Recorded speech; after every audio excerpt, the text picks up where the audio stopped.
గత కొన్ని నెలలుగా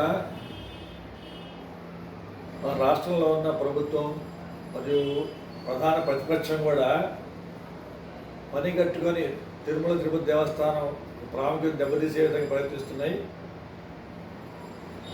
ఇది ఎట్లా ఉందంటే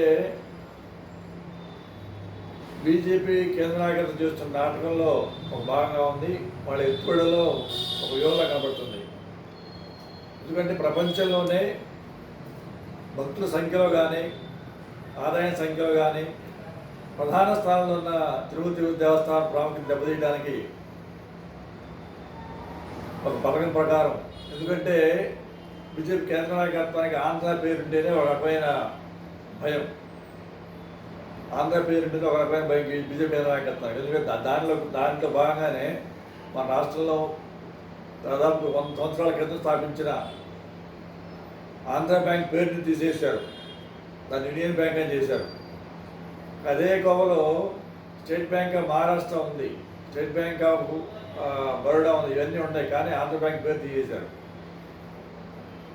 దాంతోపాటు ఇలాంటి వ్యూహాలు ఎట్లా ఉన్నాయంటే హిందూ దేవాలయాలు, ముఖ్యంగా బీజేపీ ప్రతిపక్షంలో ఉన్న రాష్ట్రాల్లో, బీజేపీ అధికారంలో లేని రాష్ట్రాల్లో, కర్ణాటకలో ధర్మస్థలంలో హిందూ దేవాలయాలే కానీ, అదేవిధంగా కేరళలో అయ్యప్ప దేవస్థానం మీద కానీ, అదేవిధంగా ఆంధ్రప్రదేశ్లో ప్రఖ్యాత దేవస్థానం టీడీ దేవస్థానం మీద కానీ ఒక ప్రచారాన్ని పనిగట్టుకొని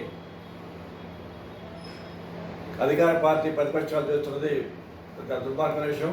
ఎందుకంటే ఒక చిట్లు వేయటం, ప్రత్యేక చిట్లు వేయటం, కోర్టులు వేయటం, మళ్ళా వీలు వేసుకోవడం, దీనివల్ల మన దేవస్థాన ప్రాముఖ్యతను బాగా తగ్గించుకున్నట్టు కనబడుతుంది.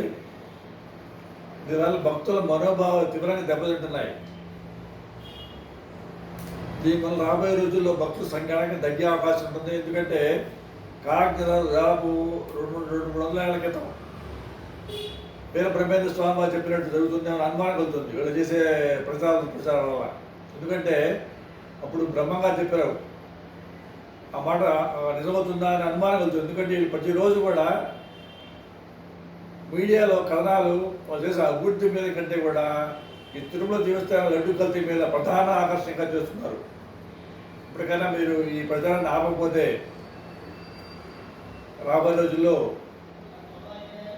దీని ప్రభావం వెంకటేశ్వర స్వామి భక్తులపై పడే ప్రభావం ఉంది. కాబట్టి ఈ రచ్చని ఇప్పటికైనా మీరు ఆపండి. బీజేపీ కేంద్ర నాయకత్వం పెట్టిన వల్ల మీరు పడకుండా ఉంటే, ఎందుకంటే ఇది ఒక వ్యూహం ప్రకారం ఉత్తరప్రదేశ్లో ఉన్న కాశీ కానీ అయోధ్య మీద కానీ మరింత హై పెంచాలని చేస్తున్న వ్యూహంలా కనబడుతుంది.